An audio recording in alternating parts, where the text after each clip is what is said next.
Hi guys, përshëndetje, unë dhe Arli jemi zgjuar. Është 1 martë, Amarilis është në shkollë, baba Amarilis është në gjumë sepse ka bërë turnin e natës. Ky vlog do jetë vlogu i përgjigjeve të pyetjeve. Dhe fillova kështu. Ta nisim kështu si një vlog normal, edhe do vjojnë me përgjigjen e pyetjeve. Kam bërë një ask këtu në YouTube ku gocat, kush ka pas dëshirë të më bëjnë pyetje dhe unë t'i përgjigjem. Arlus? Shifemi në vazhdim.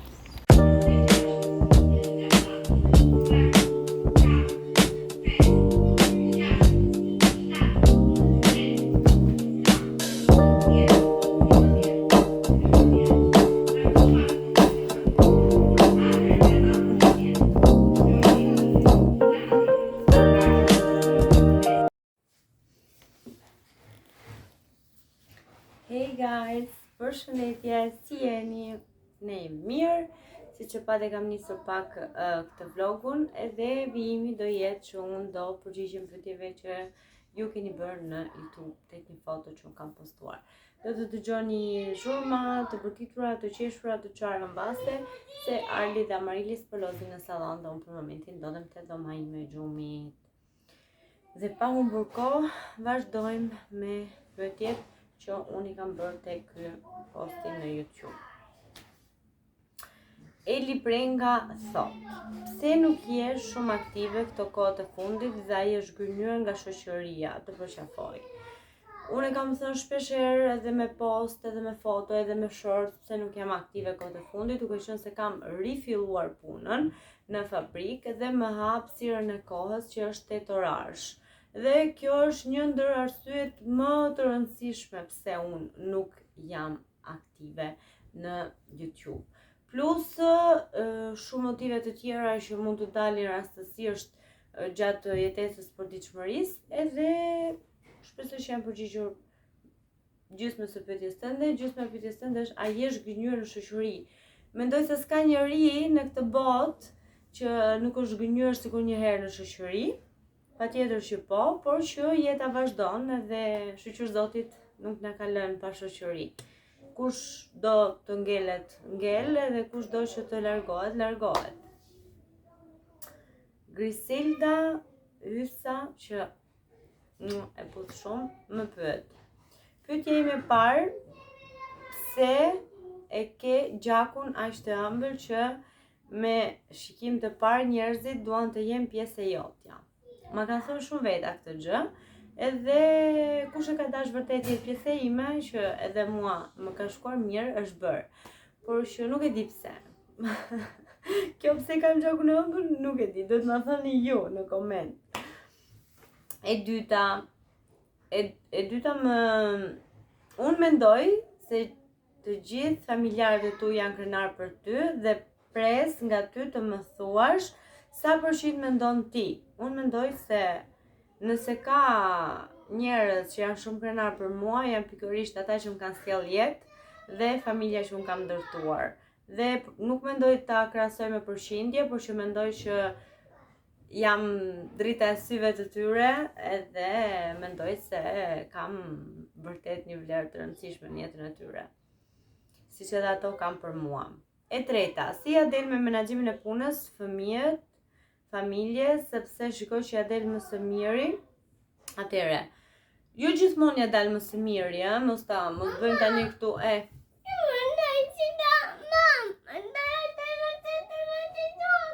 Va bene. Kishim pak publicitet, por e bukra e një mami, kjo është. Atëre, dhe nuk do ta presëm, kështu ka për ndenjur, siç ndodhi realisht. Nuk ja dal gjithmonë më së miri, po thosha, kam edhe unë ditë që nuk ja dal, kam ditë që dua të rria të shtrija në krevat dhe mos kem kontakt me botën e jashtme dhe jo më me rrjetet sociale. Por që mundohem ta organizoj ditën duke vënë gjërat më me prioritet. Në momentin që mbaroj të gjitha gjërat që kanë prioritet në jetën time që duhet se s'bën dhe i bëj më së miri, më del pastaj koha dhe hapësira për të bërë gjërat që vinë në vijim, siç mund të jetë YouTube-i, TikTok-u, një xhiro me një shoqe, një kafe, një telefonat, një videokiamate kështu me radhë. Është shumë e lodhshme, por jo e pamundur. Menaxhimi i kohës dhe ndonjëherë kemi nevojë edhe gjërat i shkruajmë në letër. Domethënë ti ta planifikosh javën, ditën, duke filluar nga dita, pastaj java dhe kështu në vim, por që duhet kesh edhe një bashkëpunim shumë të mirë me burrin dhe fëmijët, organizimi. Shumica bën forcën që kështu sa më shumë të jemi grup, të bashkëpunojmë, më mirë dalin gjërat, absolutisht. E katërta, cila është sekreti një çifti që ka një marrëdhënie si ajo t'ja dha Marilda, që të zihen shumë. Domethënë, një çift që zihet shumë, zihet për problematika të hajrit, jo kështu kot. Diskutojnë, flasin, kërkojmë shumë njëri tjetri. Për te shakave unë edhe Marildo flasim shumë me njëri tjetri. Mendoj se sekreti i një çifti që t'jetë afatgjat duhet komunikojnë me njëri tjetrin për çfarë do lloj gjëje, domethënë për çfarë do lloj, edhe për një problematikë e përditshme, edhe një diçka tek puna, dhe një siklet i joni. Mendoj se bashkëshorti si fillim duhet jetë një shok i mirë, një dëgjues i mirë, një vëlla, një baba, do të gjendet në të gjitha forma, duke qenë se lidhur me të krijoni familje dhe të mundohem si unë edhe ai që t'i plotësojmë çik ato hapësira dhe nevojat e momentit kur njëri prej nesh ka nevojë. Mendoj se komunikimi ka një vend shumë të rëndësishëm, plus edhe respekti që nuk do t'u mbasin kurr. Dhe në fund pastaj që ti duash të mirën edhe ta dashurosh personin që ke zgjedhur të kalosh jetën, se përndryshe nuk kuptoj pse rrin disa veta me njëri tjetrin kur nuk kanë gjëra thelbësore. Jeta është një, është e bukur, është e gjatë, është e shkurtër, që kështu zgjidhni të jetoni me personat e duhur dhe që të merrni ato që kërkoni nga jeta, se po nuk e kërkuat dhe luftuat ju, askush nuk ja u sjell në pjatë të Floririt, thojnë urdhro se ti e meriton. Vazhdojmë me pyetjet e tjera që vijnë me Migena Lushi. Shumë faleminderit Migena, mua zemër. Ke një vajzë që të ndjek, po i ke zgjedhur atë me të cilën të ndash ditën tënde. Çfarë sheh tek ato vajza? Atëre, unë kam zgjedhur që ta ndaj ditën time me shoqërinë që e kam studiuar dhe parë që është e përshtatur për të ndarë unë përditshmërinë time, duke qenë se përditshmëria ime, do thot jeta ime, është shumë e vyer, shumë speciale. Kam zgjedhur që ta ndaj me 2-3 goca, me 3 goca në specifik, por që këto i kam njohur në rrjetet sociale, por nuk kam vetëm këto. Unë shqyr zotit e kam jetën plot me vajza, me goca, me mike, kush më shumë e kush më pak, secila ka vendin e vet në mua. Raporti është marrëdhënie, sa jep edhe do marrësh, edhe kundërta, që kështu unë tek secila për personave që kam zgjedhur ta fus në jetën time, është një copës puzzle që plotson rrugtimin e jetës time. Që kështu secila ka atë të vetën e vet, edhe mendoj se çdo ditë kur zgjohem, kam nevojë për secilën prej tyre, esencën e secilës prej tyre, që kështu nuk është një gjë në specifik apo ku ta di unë, secila prej tyre ka një esencë unike në jetën time, që kështu i falenderoj të gjitha ato, përfshirë ty Migena, që jeni në jetën time dhe unë vërtet ju kam shumë xhan dhe nuk ka nevojë që të bëj emra se gjithsecila prej jush që edhe do ta shikoni këtë vlog, e din se kush është dhe unë ju pus fort të them faleminderit që jeni në jetën time. 2. Je një motivim për shumë gra nga e gjen këtë forcë. Kjo fjalim është bërë si kleshe, ma thojnë shumë veta. Nuk e di as unë vetë që isha kaq e fort, thjesht ndonjëherë jeta të sprovon edhe për të treguar pikërisht mua që shiko se ti je edhe më fort se ç'ti mendon. Prandaj kjo gjë të mëson edhe të ndalesh pak edhe të dëgjosh trupin tënd, të dëgjosh sinjalet që trupi t'jep, që gjërat ndodhin për një motiv dhe nëse deri dje merrja anën negative të gjës, pak nga mosha, pak nga eksperienca që isha e pa eksperiencë, ditë them që jam falendëruese Zotit për çfarë do lloj gjëje që më ka sjell në jetë, qoftë e mirë apo qoftë pak më e mirë. Çdo gjë vjen për një motiv edhe unë jam munduar që të gjej motivin më të mirë të mundshëm për të qenë unë mirë shpirtërisht, mendërisht edhe për ta transmetuar familjes time dhe njerëzve të mi të zemrës. Një nga forcat e mia është absolutisht Arli, fëmijët e mi, edhe burri im, familja nga ku unë vi, por mbi të gjitha Arli.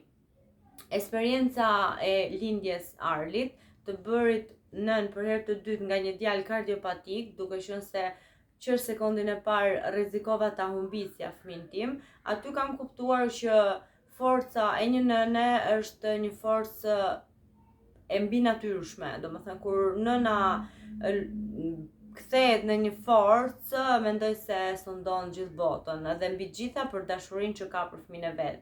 Dhe theksoj, nëse ekziston në këtë rrusull toksor dashuri, është ajo e nënës kundër fëmijës.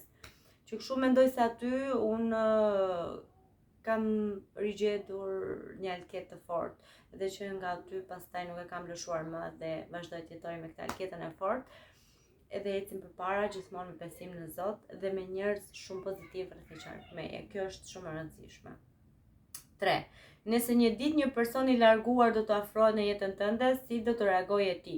Rreth parë duhet të shoh se kush nga këto personat e larguar do kthehej në jetën time, edhe nëse do kthehej, me patjetër do ta dëgjoja, çfarë do kishte për të më thënë, sipas situatës, personit, momentit, do reagoja me shpirt,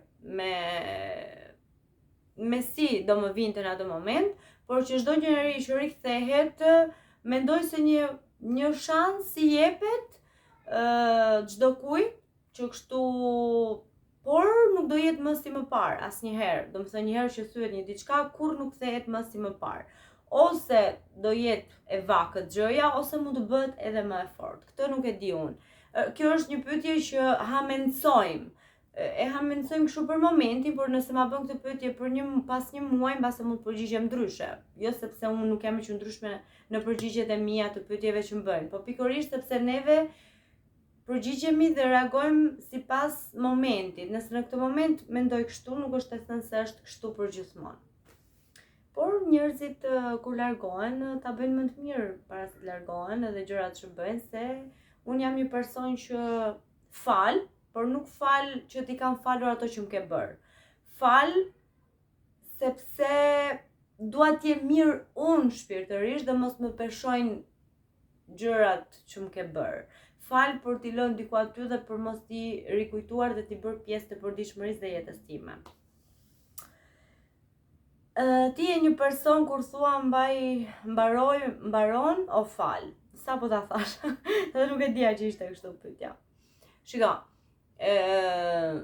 këto dy pyetje varet çdo gjë nga situata, nga personi, nga gjëja. Ka raste që fal, nëse gjëja është për t'u falur, e arsyetueshme për t'u falur, dhe ka gjëra që mendoj se asgjë s'duhet ta pretendojnë të falurën, sepse kur jemi mjaftueshëm të rritur dhe bëjmë disa gabime, i quajmë gabime, mendoj se janë të mirë menduara për t'i bërë. Se gabim mund të quhet nga dikush që nuk e di dhe po e bën pa vetdije, por kur gabimet pastaj bëhen edhe me vetdije, mendoj se nuk quhet më as gabim, por thjesht dëshirë për ta bërë këtë gjë. Që kështu fal, jam shumë tip që fal, por kohët e fundit po fal tamam ato që duhen falur dhe jo gjithë personat. Kur një person të don shumë, e ndjen o e shikon thjesht si një fjalë. Unë kam qenë një nga ato vajza që dashurinë e shpreha shumë me fjalë, saqë edhe jam më shmar si do psi kjo gjë, edhe si bezdia, na çmende, thu gjithmonë bla bla bla, Eri përsëris që në momentin që unë jam sfiduar me ardhjen e jetë të djalit tim, jam ndryshuar, jam frenuar, edhe patjetër që jam bërë person më i tërhequr dhe e shikoj mirë se me kë kam të bëj dhe kush është personi që po ma shpreh këtë kaq dashuri për mua. Por që normalisht që nëse unë e ndjej nga personi që më shpreh këtë dashuri, patjetër që e besoj edhe e rikambjoj dashurinë, ja u kthej mbrapsht. Por në momentin që është thjesht vetëm servilizëm apo hajde më t'i hedhim pak hi syve kësaj, patjetër që e kuptoj. Por ndonjëherë më pëlqen që të bëj edhe budallaqen, që s'e kuptoj, që të shikoj dërku arrin në ignorancë e këtyre personave. Është kënaqësi edhe kjo në vete. Migena, shumë faleminderit për pyetjet e tua. Shpresoj të jem përgjigjur. Një putje edhe vazhdojmë me Etleva Kuçi. Të përshëndes Etleva. Cila është gjëja që të ka lënduar në jetë që thua nuk do t'ja falja vetes që e bëra, të dua? Atëre. Gjëja që nuk do t'ja falja vetes. Vetes time do t'i falja çdo gjë, për arsye se çdo gjë që kam bërë, jam munduar ta bëj, kam bërë me shpirt, me zemër, me mund. Çdo iniciativë që unë kam bërë në jetë, kundër meja apo kundër kujdo në jetë që ka qenë pjesë e jetës time, qoftë edhe për 5 minuta, unë jam një tip që jap shumë. Jap shumë edhe nëse deri disi pretendoja që të më kthehesh mbrapa, por sot kam mësuar që është bukur të dashurosh pa pretenduar që ta kthejnë mbrapa, se mbase disa persona thjesht nuk dinë të duajnë, nuk dinë të respektojnë. Edhe pse duhet të influencohem unë nga këto persona kur unë di më së miri të dashuroj dhe të dua dhe të respektoj dhe të vlerësoj, dashuroni pa interes dhe pa pretendim që t'ju kthehet mbrapsht. Dhe s'ka gjë më të bukur, se në fund të fundit është problemi tyre që s'din ta bëjnë dhe jo juaj. Që kështu, një gjë që kam bërë dhe s'do t'ja falja vetes time kurrë, asnjë gjë nuk kam bërë. Çdo gjë kam bërë me shpirt e me zemër, mbase nuk më ka dalë siç e kam dashur dhe mbase jam lënduar dhe më kanë lënduar dhe i kam lënduar. Por që s'do t'ja falja vetes time, jo. Çdo gjë e gabuar për mua ka qenë eksperiencë, mësim, edhe e rëndësishme është që mos të ribësh atë gjë që ke bërë në momentin që e ke kuptuar që s'bëhet. Faleminderit Etleva, të përshëndes. Atëre, pyetja tjetër është nga A.9. Përshëndetje Alketa, unë e kisha dy pyetjen e parë, kjo është Anisa, me sa kuptoj. Është kur hape YouTube-in gjë e parë që të erdhi në mendje. Asnjë gjë, thjesht një eksperiencë e re, doja të njihja shumë persona, ishte një moment shumë i keq për mua, shumë njerëz që mendoja që ishin afër, si ishin fare afër, se në momentin që mua mu shumë bota, mëra qelli mbi kokë, u gjenda vetëm, që kështu isha në kërkim të personave që po vuanin siç po vuaja unë, ose a kishte persona që po vuanin siç po vuaja unë? Kaq, nuk është se kam hapur me një iniciativë. Thjesht të njihja njerëz dhe të tregoja se kush ishte Alketa, të bërtisja të dhimbjen time, dikush do ta nxonte dhe fatmirësisht e kanë dëgjuar shumë persona që unë sot i kam pjesë të familjes time. Pyetja e dytë. Cili është produkti i parë që ke bërë? Produkti i parë ka qenë SPF-ja. Një sekond. Arli, hajde këtu. Amarilis, hajde këtu. U riktheva sërish, normalisht që kur ke fëmijë, edhe do ndalesh, se zjen, se more ti kukullën time, unë mora robotin tënd edhe kështu. Vazhdojmë me pyetjet e tjera. Që ishim tek Bora. Bora, të përshëndes dhe faleminderit për pyetjen. Po do të jepej mundësia me fshi një video nga kanali yt për gjithmonë, cili do ishte dhe pse. Je shumë e mirë dhe vazhdo të qëndrosh pozitive, gjithmonë, love you. Bora, shiko. Në këto momente, nëse do ndodhte në këto momente, nuk do fshija asnjë gjë, sepse mendoj se gjërat instinktive të momentit, xhirimet e momentit, e këto janë gjëra më e bukur dhe kujtimet më të bukura. Kam fshirë video, jo me dëshirën time, me dëshirën e personave që kam xhiruar edhe pastaj nuk kanë dashur më të jenë pjesë e kanalit tim, i kam fshirë, por që s'do ta bëj më kurrë këtë gabim, pasi unë bëj një punë shumë të lodhshme, xhiroj, bëj gjëra, shpenzime, arxhoj kohën time, etëra me radhë, dhe në një moment caktuar personat xhelozojnë apo ku ta di unë, i shkrepet në tru, s'dua më, pse qysh tek bla bla bla. Është era parë dhe fundit unë që xhiroj persona të tretë, qoftë ai edhe vllai im, pa leje do thoja, që se kam bërë asnjëherë, por që preferoj mos të xhiroj askënd, sepse në një moment caktuar dikush mund të thojnë edhe kjo është punë për mua dhe nuk është thjesht një lojë që unë s'kam çfarë të bëj dhe hajde të xhiroj çik ty apo ty apo ty.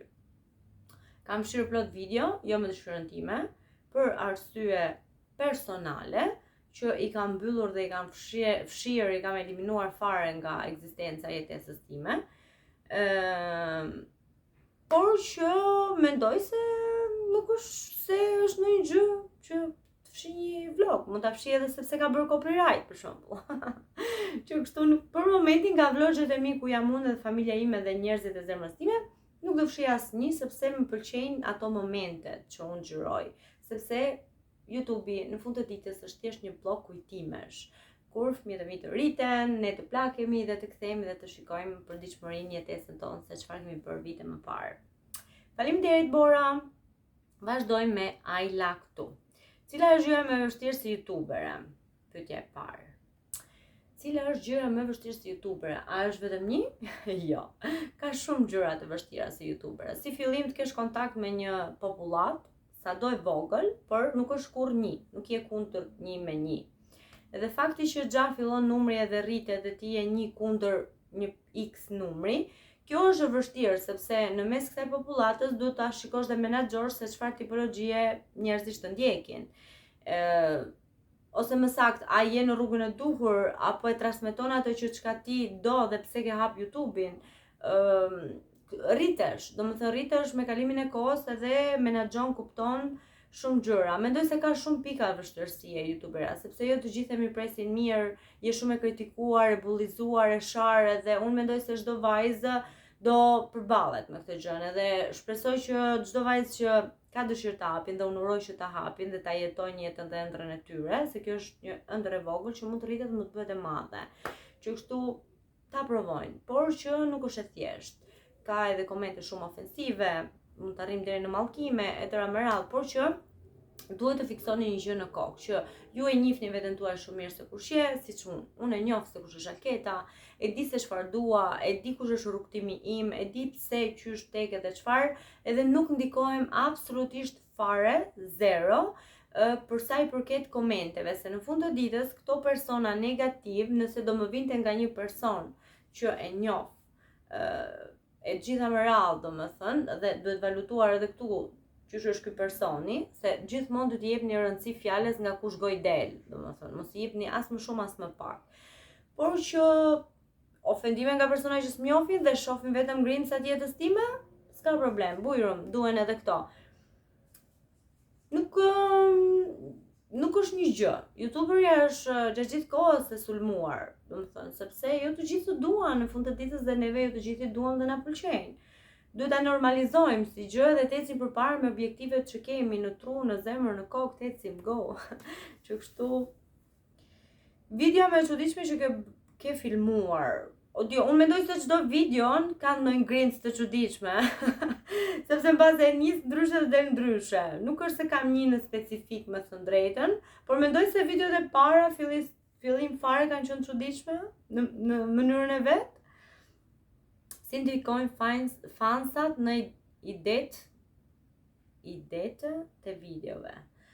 Fansat, unë mendoj se ka një rol shumë të rëndësishëm në jetën e një youtubere, dhe unë jam shumë krenare për fansat e mi, për ndjekësit e mi, për bashkëudhëtarët e mi, që kështu ndikojnë, pikërisht siç e thash pak më përpara, ndikojnë sepse unë shikoj nga kush goj del fjala, kush është ky personi që tha këtë gjë dhe jap vlerën që i takon. Mendoj se ndikon secili në mënyrën e vet, por patjetër që ndikon absolutisht.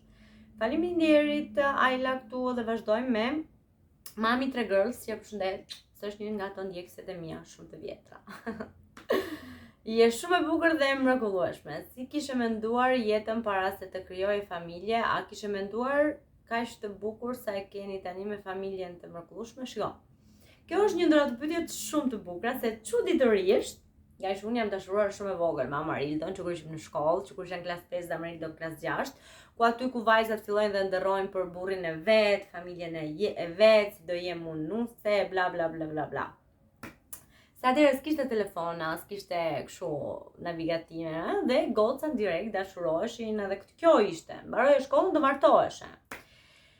Dhe po, ka menduar jetën me Amarildon, se doja shumë dhe vazhdoj të dua shumë dhe e kam këtu si timbër të jetës time. Po, e vetmja i vetmi ndryshim është se gjithmonë kam ndërruar që të kisha 4 fëmijë, Zoti më fali 2 si yje, si drita, edhe i vetmja diferencë është kjo, por prap jam shumë krenare e lumtur dhe falenderuese jetës dhe Zotit për riskun që ka shkruar për mua në këtë jetë. Patjetër që po. Edhe faleminderit Mami Tregëllës për gjitha fjalët e bukura që ke thënë për mua, gjithashtu edhe ti. Vazhdoj me pyetjen tjetër. Alice. Thot, përshëndetje Drit, na mungon shumë. Si të lindi ideja për të bërë vlogere? Atëherë. Gjithmonë, po kur them gjithmonë, kush më ka rritur dhe shpresoj që nga hallat e mia ta shikoj në njëra videon, mua më ka pëlqyer e bukura, gjë e bukur, më tërhiqte, u vishesha, u lysha e takat e parfume, gjithmonë, që kur mbaj mend ekzistencën e Alketës. Dhe normalisht se duke qenë femër, gjithmonë pozoja, foto, video, çdo gjë. Në momentin që pash që ishte si opcion, jam stepur vetëm se jetesa që bërja nuk ma lejonte, nuk isha akoma mirë informuar, apo isha akoma në atë avullin e dashurisë, që thosha ç'joja Marildën tim, unë pa telefoni, por nuk është se kam pasur një moment eksakt të bëhem vlogere. Nuk është ka qenë kjo. Momenti eksakt ka qenë që unë dua të bërtas dhimbjen time. Dhe kush ishte opsioni më i mirë? Rrjetet sociale. Nuk ka qenë thjesht unë dua të bëhem vlogere. Sepse vlogere apo influencer apo mendoj se jemi çik të gjithë në jetën tonë, pa apo me telefon. Është vetë jeta e ndërtuar në këtë mënyrë, sepse influencer do thot pa internet, pa rrjetet sociale, ti takon një mike dhe je veshur dhe mikja thot, ua sa bukur, ku ke bler këto xhinset? Në atë moment eksakt, përgjigjja jote është një influencer, ti po i bën reklam një veshje të tënde dhe po ja tregon dikujt që ajo nesër, pastaj do shkoj ta blej dhe kështu me radhë vazhdon vijon zinxhiri. Nuk e di sa u shpjegova. Pastaj, pyetja tjetër është, cila është frika jote më e madhe që njerëzit nuk e dinë? Jo. Frika ime më e madhe, njerëzit e dinë se unë e kam bërtitur kur nisi edhe po vazhdon akoma. Frika ime më e madhe në të gjithë jetën time ka qenë dhe vazhdon të jetë për arsyen se djali im është kardiopatik, është frika të humburit fëmin. Domethënë, unë vazhdoj edhe jetoj me këtë gjë. Duke qenë se Arli ka një kardiopati, një keqformim të zemrës shumë të rrallë, duhet kuruar dhe duhet një terapi dhe një stil jetese shumë për kujdesje. Frika ime dhe të gjithë e dinë sepse e kam bërtitur dhe frikrat duhen bërtitur sepse në këtë mënyrë të vetme ti. Okej, nuk e di pse mu stopua telefonin, mbase po marrin telefon. Duhet e bërtitur frikrat dhe një ndër frikrat e mia në këtë jetë dhe asnjë tjetër është humbja e një fëmije për nënën. Dhe kaq. Dhe nuk e kam për frik vetëm Zotit madh. Ai asnjë gjë tjetër. Dhe unë i kam besuar atij dhe ja ku jemi gjithë sot. Shëndoshe mirë dhe i falenderoj çdo sekond jetës time Zotin për çfarë kam. Je shumë e mirë, të përqafoj fort, edhe unë Alice, faleminderit për pyetjet, vazhdoj me pyetjet e tjera. Maksimum është shkruar. Kush të ka frymëzuar për të hapur biznesin tënd, linjën tënde të Amarildo Studio? Burri im. Amarildo pasi e shikonte që unë sa do mami me një fëmijë, me 2 fëmijë, halle ande këte, prap nuk më hiqej dëshira të bërit të gjërave që doja, psimet, studioja, e shikonte që kjo ëndra aty në Sirtar s'donte më të rinte Sirtar, donte të dilte, disi. Por që një nga frymëzimet e mia që ta aplikoja, ka qenë Amarildo, por mbështetja ime më e madhe kontribuita ka qenë Invlla. Domethënë, Invlla ka qenë ai që më ka mbajtur biznesin Amarildo Studio me moni, edhe falenderoj shumë dhe them që motra e ka si drita dhe dua shumë, është krenaria ime. Cila është ëndra më e madhe në jetë? Ëndra ime më e madhe në jetë është që kur të mbyll syt, ti shikoj fëmijët e mi akoma në jetë me familjet e tyre të lumtura. Kjo është një ndër ëndrat e mia dhe shpresoj që të më realizohet. Kur unë mos të jem më në këtë jetë, dua që gjë e parë dhe fundit që të shikoj, fëmijët e mi me familjet e tyre të lumtur. Asnjë gjë më shumë nuk dua. A je sigurt në vendbesimin tënd se do t'ja dalësh për çdo gjë dhe nuk do dështosh? Unë mendoj se asnjë arritje nuk ka sens dhe kuptim, po nuk dështove një herë, dy herë. Të dështosh do të thotë të ringrihesh akoma më fort dhe të kuptosh se ku gabove. Nuk ka asnjë biznes, asnjë arritje, asnjë sukses pa dështuar disi në një mënyrë apo tjetër. Nuk është turp, gabim apo të dorëzohesh kur dështon. Dështimi të mëson që të ngrihesh edhe më lart. Prandaj mos u dorëzoni kurrë. Alma Kola më ka nisur një zemër dhe një yll, të përshëndes. Vazhdojmë. Eriola Tore. Është më e rëndësishme të duash apo të duan? Siç e thash edhe në fillim kush e ndoqi vlogun, unë mendoj se është më rëndësishme që të duash, sepse që të duan nuk të përket ty dhe nuk e menaxhon dot ti. E rëndësishme është që ti të duash. Në momentin që ti mëson të duash, por të duash pa rikthim që të ta rikthejnë, mendoj se zemra jote është plot e mbushur në momentin që ti eksakt po dhuron dashuri. Dhe nëse nuk të kthehet, nuk është problemi jot, por i personit që nuk din ta menaxhojnë dhe nuk din të ta kthejnë. Çdo gjë që niset nga dikush tjetër nuk është përgjegjësia jote apo të përket ty. Është e atyre. Në momentin që çdo gjë që niset nga ty është përgjegjësia jote dhe gjëja jote. Dhe unë mendoj se është më mirë të dish të duash. Faleminderit Eriola që bëre këtë pyetje. Të përshëndes. Pyetja tjetër, në foto dukesh shumë bukur dhe lumtur. A je vërtet? Por nëse te fotoja jam unë, mendoj se po. Patjetër që po. Jam shumë e bukur dhe shumë e lumtur. Në gjendje shpirtërore nuk e përcakton asnjë foto dhe asnjë video, por janë shumë momente që krijojnë historinë e jetës. Dhe historia e jetës nuk ka kuptim po t'jetë vetëm e lumtur. Do jetë edhe e trisht, e lumtur, e mërzitur. Si, qëla. Që kështu shpresoj t'jem përgjigjur dhe faleminderit për pyetjen. Vazhdoj me pyetjen tjetër. Sonila Xhepaj. Zemër pse je kaq pozitive? Sepse kshu jam, me këtë lloj formule jam gatuar. Se ku ka gjë më të bukur kur ti je pozitive dhe pozitiviteti tënd e transmeton tek një person, që ai mund të ketë kaluar një moment shumë të vështirë, një ditë shumë të keqe, dhe ti i fal pak buzëqeshje dhe pozitivitet, se nuk kushton asnjë gjë në fund ditës.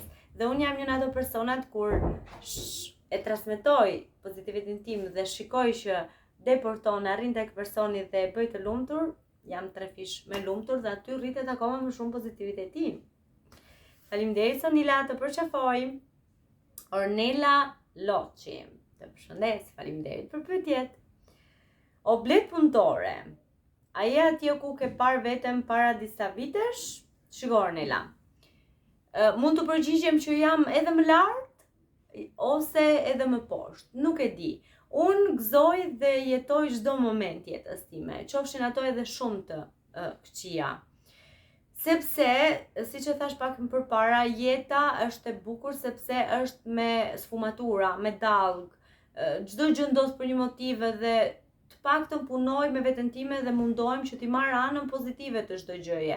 Që kur lindim e dim që nuk jemi të përjetshëm, që kështu duam apo s'duam, edhe gjën më të keqe në këtë botë që është humbja e personave të dashur, duhet ta disi normalizojmë, sepse është tjetër kush që e ka shkuartur riskun e secilit prej nesh.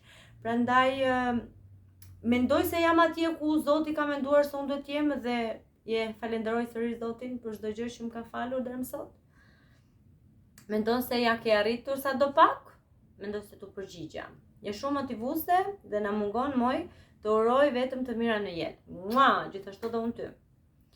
Etleva Kuçi, prap. Nuk e di çfarë të pyetje të bëj, se nuk e nevojë se ti je një shpirt i lirë, një vajzë e grua që e don të gjithë.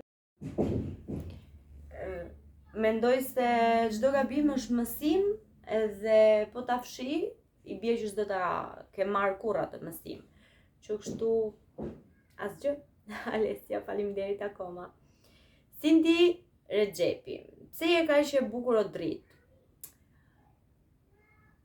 Sepse mami, babi dhe natyra deshën që të më krijoni në këtë mënyrë dhe jam falënderuese, por mos harroni që bukuria e vërtet lind nga këtu. Mendoj se kush e ka zemrën e bukur, shpirtin e bukur e rrezaton atë. Faleminderit. Ajsi Yseni. Cila është gjëja më e çuditshme që të ka ndodhur rastësisht? Se një herë, shumë herë mund të ndodhin gjëra rastësore dhe s'di se si të reagosh, por për momentin nuk është se kam një diçka që të më vinë ndërmend. Nuk di se si, jam e pa përgatitur për këtë gjë, se nuk më vinë ndërmend një diçka e çuditshme. Se di. Nuk e mbaj mend, se pyetja vazhdon, por që akoma e mban mend. Se mbaj mend? Nuk e di, s'para i fiksoj këto momente të çuditshme, thjesht qesh ose anashkaloj edhe kaq. Si Dorela, kush të mbështet më shumë për videot? Patjetër që burri, vajza që po rritet, djali, patjetër që edhe familja ime, por mbi të gjitha jam vetë që kur nuk heq dorë. Nëse lidh çdo gjë nga mua, nëse ata shikojnë që unë e dua atë gjë dhe duhet ta bëjmë se s'bën, aty pastaj bëhemi gjithë bashkë dhe arrijmë dhe bëjmë më së miri. A ke menduar ndonjëherë të heqësh dorë nga YouTube-i? Që të heq dorë fare se kam menduar asnjëherë, por që të marr kohën dhe hapësirën dhe pauza, patjetër që po. Siç e thash, ka prioritete, ka gjëra rastësore, jeta është plot surpriza që kështu patjetër që pauza, patjetër që do ketë, heqje dorë se kam menduar për asnjë sekond. Jo, asnjëherë. Çfarë këshille do u jepje vajzave që duan të bëjnë blogere? Nëse duan ta bëjnë, go. Dhe mos shikojnë më entuziastas dhe mos të ndikohet nga asnjë gjë, por thjesht të aplikojnë në letër, dëshira, gjëra që do të bëjnë edhe të krijojnë një projekt edhe mbas një shikueshmërie goxha të lartë të vijojnë pastaj me bizneset e tyre, ëndrat e tyre, patjetër, absolutisht. Pastaj, Cindy, kjo ishte e fundit? Ta kontrollojmë edhe një herë? Se 22 pyetje ishin. Mendoj se i kemi bërë të gjitha pyetjet. Wow.